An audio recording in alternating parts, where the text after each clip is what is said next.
آمين. ذلك الكتاب لا ريب فيه هدى للمتقين.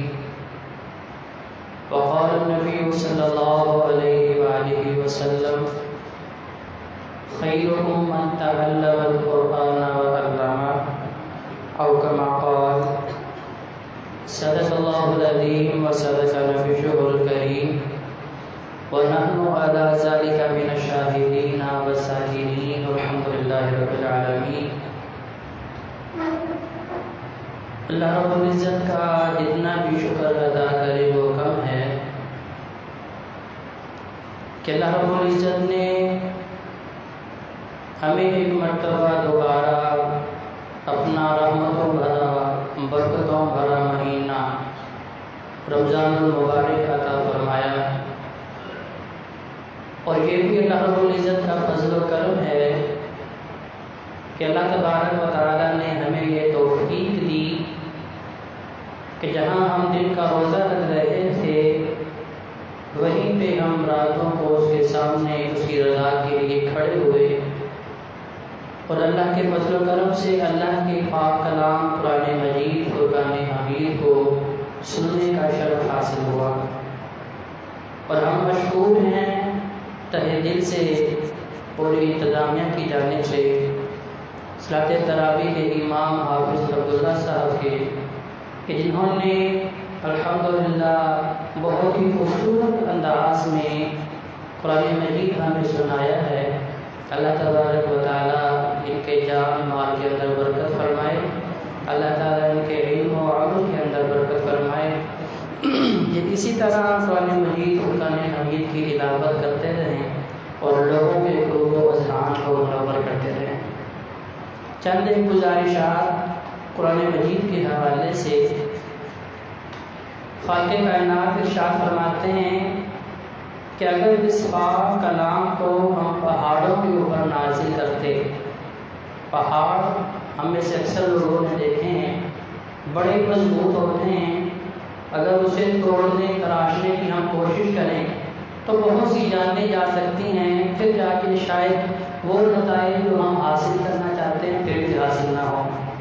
تو اللہ تبارک و تعالیٰ فرما رہے ہیں کہ اگر ہم اپنے اس کلام قرآن مجید فرقان حمید کو پہاڑوں کے اوپر نازل کرتے تو تم لوگ اپنی نگاہوں سے دیکھتے کہ وہ خشیت الہی کی وجہ سے ریزہ ریزہ ہو جاتے. اللہ کے خوف اور ہیبت کی وجہ سے کہ اللہ کا کلام اتنا پرعزم ہے، اتنا باعث برکت ہے اور اس کے اندر اس حد تک جلالیت موجود ہے، اس کے اندر روح موجود ہے کہ اللہ تبارک و تعالیٰ کہیں پہ جہنم کی ہولناکی کو بیان کر رہے ہیں، کہیں پہ اللہ تبارک و تعالیٰ سابق قوموں کے عذاب کو ذکر کر رہے ہیں. تو اس کے خوف اور ڈر کی وجہ سے یہ پہاڑ ریزہ ریزہ ہو جاتے. لیکن یہ انسان ہے کہ جسے اللہ تبارک و تعالیٰ نے یہ کلام پڑھنے کے لیے دیا ہے، اسے پڑھتا بھی ہے سنتا بھی ہے، لیکن اس کے باوجود اس کے اوپر لرزہ داری نہیں ہوتا، اس کا دل نہیں ڈرتا، اس کی آنکھ اشکبار نہیں ہوتی. بس یہی لمحہ فکریہ ہے اور یہی نقطہ ہم نے سمجھنا ہے کہ کیا وجہ ہے.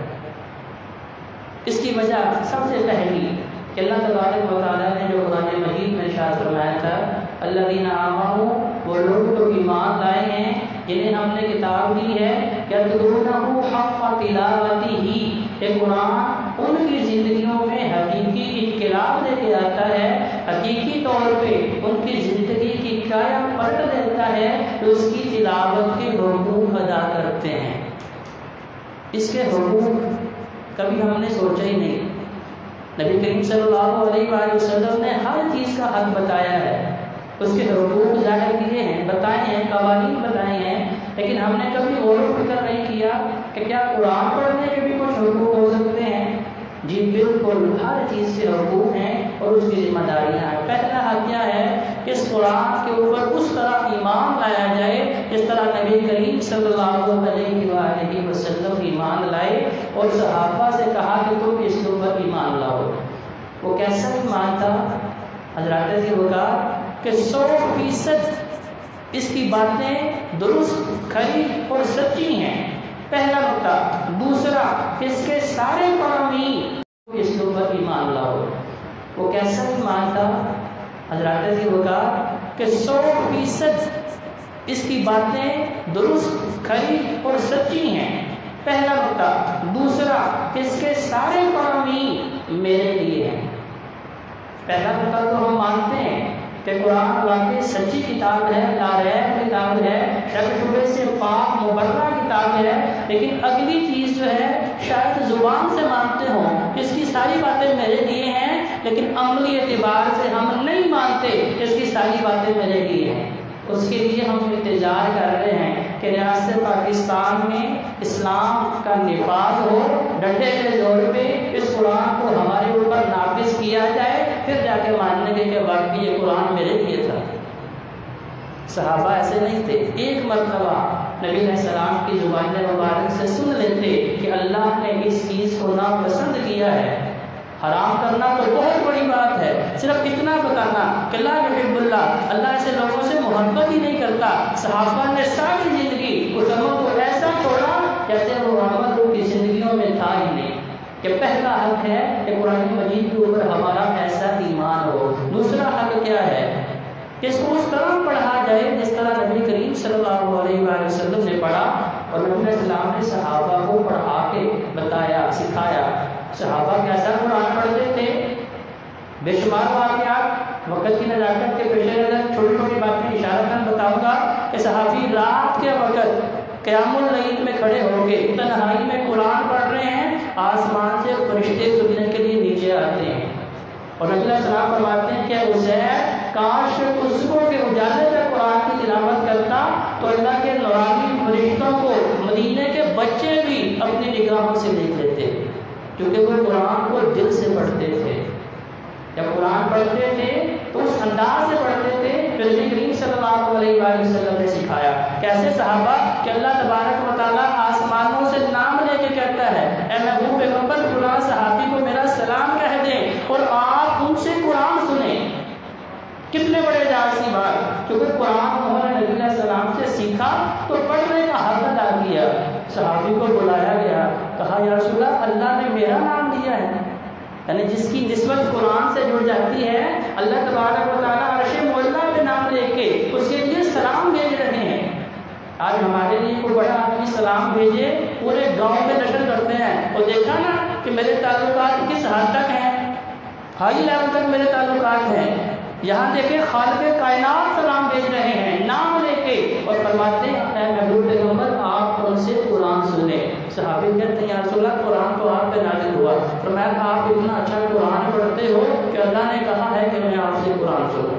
تیسرا واقعہ، نبی علیہ السلام صحابی کو بلاتے ہیں، اللہ تبارک و تعالیٰ کہتے ہیں اے محبوب پیغمبر آپ اپنے صحابی کو قرآن پڑھ کے سنائیں۔ یہ کیا تھا؟ قرآن پڑھنے کا جو حق تھا جو نبی علیہ السلام نے صحابہ کو سکھایا، ہم نے اس کے اوپر غور کرنا ہے۔ آج کوئی اردو میں قرآن پڑھ رہا ہے، کوئی پنجابی میں پڑھ رہا ہے، پہلے تو اللہ سے دعا ہے کہ اللہ ہمیں پڑھنے کی توفیق دے دے، اس کے بعد ہم کوشش نہیں کرتے، دنیا کی ہر چیز سیکھتے ہیں کہ میں نے کاروبار اپنا بہترین کرنا ہے، چمکانا ہے، اس میں کوئی کمی کوتاہی نہ رہ جائے، کسی ایک استاد سے سیکھتے ہیں، کبھی دوسرے سے، کبھی تیسرے سے، لیکن افسوس کہ ہم نے اس کلام رحمان کو ایسا یتیم بنا دیا ہے اس سے سیکھنے کے لیے ہمارے پاس وقت ہی نہیں ہے۔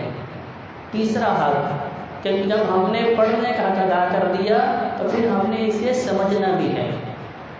کہ قرآن مجید میں اللہ تبارک و تعالیٰ کیا ارشاد کرتے ہیں کہ اللہ نے قرآن میں فرمایا الا بذکر اللہ تطمئن القلوب، میں نے اس کلام کو دلوں کا سکون بنایا تھا، دلوں کی بہار بنایا تھا۔ تو یہ کن کے لیے ہے؟ کہ ہمارے طرح جیسے ہم طوطے کو لٹا دیتے ہیں میاں مٹھو چوری کھانی ہے، وہ ساری زندگی یہ گیت لاتا ہے کہ میاں مٹھو چوری کھانی ہے، سامنے رکھ دیں اس کو پتہ نہیں کہ یہی چوری ہے جس کا دن بھر رات میں شور ڈالتا ہوں۔ تو یہی قرآن جہنم کے تذکرے بھی گزرے، قاری صاحب نے بڑے پرسوز انداز میں جہنم کے تذکرے کو پڑھا، ان کی آواز میں بھی اور ان کے آنسو بھی نم ہو رہے تھے، لیکن افسوس سے ہمیں نہیں پتہ چل رہا تھا کہ اللہ کی ہیبت کیسی بیان ہو رہی ہے کہ ان بطش ربک لشدید، اور اللہ کے باغیوں اللہ کی پکڑ بڑی سخت ہے۔